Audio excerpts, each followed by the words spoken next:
Praise the Lord. అందరికీ happy women's day, మహిళా దినోత్సవ శుభాకాంక్షలు. మహిళలు కుటుంబంలో కనుక మనం చూసుకుంటే మహిళ యొక్క పాత్ర చాలా గొప్పది.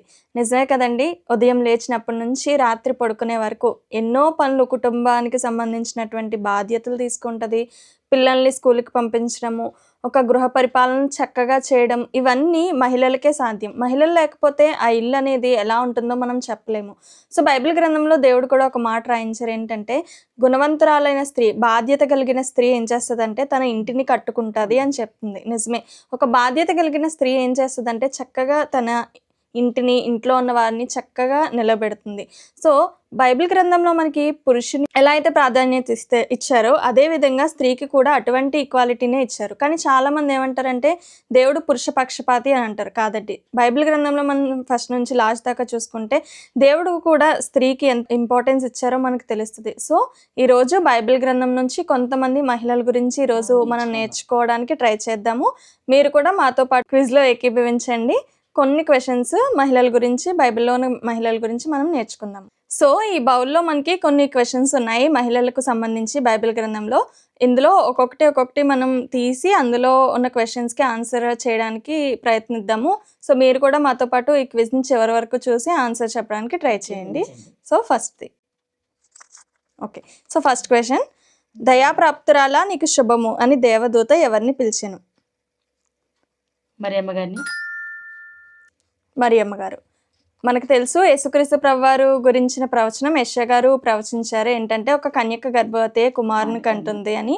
సో ఆ ప్రవచన నెరవేర్పు కోసం దేవదూత మరియమ్మ గారి దగ్గరికి వచ్చి, కన్యక అయిన మరియమ్మ గారి దగ్గరికి వచ్చి దయాప్రాప్తురాలా నీకు శుభం అని చెప్పి సో అవన్నీ చెప్పడం జరుగుతుంది. సో దీనికి ఆన్సర్ వచ్చేసి మరియమ్మ. నెక్స్ట్, అబ్రహాము వాగ్దానమును కుమారుని జన్మించిన మహిళ ఎవరు? అబ్రహాముకి వాగ్దాన కుమారుని జన్మించింది శారా గారు. సో మనందరికీ తెలుసు శారా గారు, అబ్రహాం గారు వాళ్ళకి చాలా వృద్ధాప్యంలో కూడా వారికి పిల్లలు కలగరు. శారా గర్భం ఉడికిపోయినప్పటికీ కూడా దేవునిచ్చిన వాగ్దానాన్ని బట్టి ఆమె ఒక కుమారుని పొందుకుంది. ఆ కుమారుని పేరే ఇస్సాకు. సో వీళ్ళిద్దరూ కూడా ఆ కుమారుని చాలా జాగ్రత్తగా దేవుని కోసం పెంచారు. సో అంత వృద్ధాప్యంలోకి వెళ్ళిపోయినా కూడా తల్లిదండ్రులు ఇద్దరు, అబ్రహాం గారు, శారా గారు ఎక్కడా కూడా విశ్వాసాన్ని కోల్పోలేదు. సో దేవుని యందు విశ్వాసం ఉంచారు. అందుకే వాళ్ళు అబ్రహాం గారు విశ్వాసులకు తండ్రి అయ్యారు. నెక్స్ట్ క్వశ్చన్, నీ దేవుడే నా దేవుడు, నీ జనమే నా జనం అని చెప్పిన మహిళ ఎవరు? రూతు. ఎప్పుడైతే రూతు, నయోమి వీళ్ళిద్దరూ తమ దేశాన్ని విడిచిపెట్టేసి ఇంకో దేశానికి వస్తారో, సో ఈ రూతు అనే ఆవిడ మనకు తెలుసు తన అత్తగారైన నయోమిని విడిచిపెట్టకుండా నువ్వు ఎక్కడుంటావో నీ దేశమే నా దేశం, నీ దేవుడే నా దేవుడు అని చెప్పి కష్టకాలంలో తన అత్తగారిని విడిచిపెట్టకుండా చివరి వరకు ఆమెతో ఉండిపోయింది. అన్యురాలైనప్పటికీ కూడా ఆమె యేసుక్రీస్తు ప్రభువారి యొక్క వంశావళిలో చేర్చబడింది. అన్యురాలైన ధన్యురాలు రూతు. సో ఇలాంటి మహిళలు మనకి చాలా అవసరం. ఎందుకంటే ఈ రోజున చాలా మంది అత్తగారిని చిన్న చూపు చూసేవారు ఎంతోమంది ఉంటారు. అత్తగారు అంటే చిరాకు పడేవారు చాలా మంది ఉంటారు. కానీ ఒక వృద్ధాప్యంలో ఉన్న అత్తగారిని కూడా విడిచిపెట్టకుండా ఆమెతో కష్టకాలం, తన భర్త చనిపోయినప్పటికీ కూడా ఆమెతో ఉంటూ చివరి వరకు ఆమె కోసం బ్రతికింది ఈ రూతు. సో ఈమె మనకు ఒక ఆదర్శం. నెక్స్ట్ క్వశ్చన్, దయతో మరియు వినయముతో రాజు అనుగ్రహం పొందిన మహిళ ఎవరు? దయతో మరియు వినయంతో రాజు అనుగ్రహం పొందింది ఎస్తేర్ గారు. సో ఎస్తేర్ గారు ఎప్పుడైతే వష్తి రాజు యొక్క మాట వినకుండా ఆ కోటను విడిచిపెట్టి వెళ్ళిపోతుందో, ఎస్తేర్ గారు తన దయ అనే అలంకారంతో రాజు యొక్క కృపను పొందడం మనకి తెలుసు. అలాగే ఇశ్రాయేల్ ప్రజలందరినీ కూడా ఆమె కాపాడింది. సో కష్టకాలంలో ఒక మంచి ఉపాయాన్ని తీసుకున్న మహిళగా మనకి ఈవిడ కనిపిస్తుంది. సో కష్టకాలం వచ్చినప్పుడు కృంగిపోకండి, దేవుడే మీకు సహాయం చేస్తారు అనే ఒక గొప్ప పాఠాన్ని మనకి ఈవిడ నేర్పిస్తుంది, ఎస్తేర్ గారు నేర్పిస్తున్నారు. సో నెక్స్ట్, పౌలు గారికి జత పనివారు అకులా భార్య అయిన మహిళ ఎవరు? ప్రిస్కిల్లా. అకులా భార్య ప్రిస్కిల్లా. సో అకులా, ప్రిస్కిల్లా వీళ్ళిద్దరూ కూడా పౌలు గారికి సహాయం చేశారు. దేవుని పనిలో ముందుకు కొనసాగారు. సో భార్యాభర్తలు ఇద్దరు కూడా దేవుని పనిలో ఉంటే వారు ఎంత ఆశీర్వాదం పొందుతారు అనేది మనకి పాఠం మనకి నేర్పిస్తుంది. మహిళలు ఎందుకంటే ఈ రోజున నేర్పిస్తున్నారు. చాలా మంది భర్త దేవుని పనిలో ఉంటే భార్య దేవుని పనిలో ఉండరు. ఉంటలేదు. సో, కాబట్టి భార్యలందరూ ఎవరి కూడా ఇష్టంగా ఇద్దరు కూడా దేవుని పనిలో ఉండి మనకందరికి ఒక పాఠాన్ని నేర్పిస్తారు.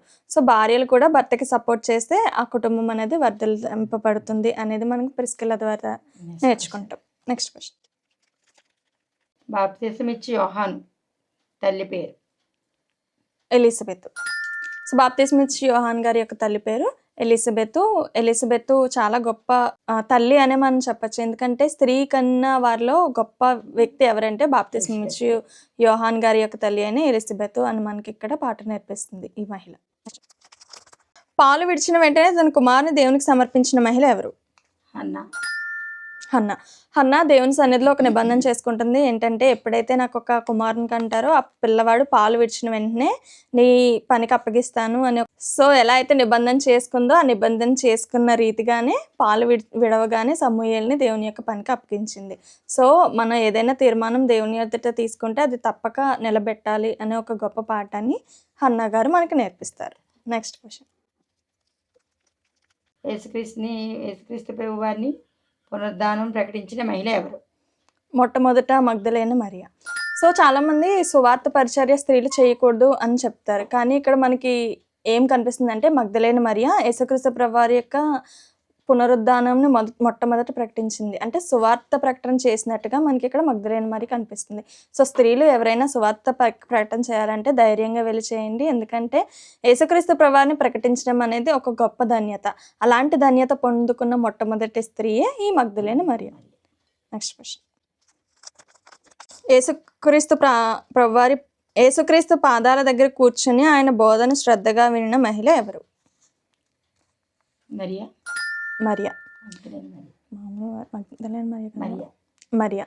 సో, మార్తా మరియు మరియా వీళ్ళిద్దరూ సహోదరీమణులు. అయితే మార్తా విస్తారమైన పని పెట్టుకుంటుంది. కానీ యేసుక్రీస్తు ప్రభువారి యొక్క పాదాల చెంత వాక్యాన్ని నేర్చుకుంది మాత్రం మరియా. సో, మనకు కూడా ఈ లోకంలో చాలా పనులు ఉంటాయి. కానీ మనం ఎవరికి ప్రాధాన్యత ఇవ్వాలంటే దేవుని యొక్క వాక్యానికి ప్రాధాన్యత ఇవ్వాలి అని ఇక్కడ మనకి మరియ గారు నేర్పిస్తున్నారు. Next question ఆఖరిది. దేవునిచే సృష్టింపబడిన మొదటి మహిళ ఎవరు? దేవునిచే సృష్టింపబడిన మొదటి మహిళ ఎవరు? దీనికి సమాధానాన్ని మీరు కామెంట్ రూపంలో మాకు తెలియజేయండి. ఇప్పటి వరకు ఈ క్విజ్ని చూసిన మీ అందరికీ కూడా మా యొక్క హృదయపూర్వకమైన వందనములు తెలియజేసుకుంటున్నాను. అలాగే మన ఛానల్ని కూడా సబ్స్క్రైబ్ చేసుకోండి. ఈ వీడియోని ఇంకా అనేక మందికి షేర్ చేయండి. Thank you so much. Happy women's day అందరికీ. God bless you all.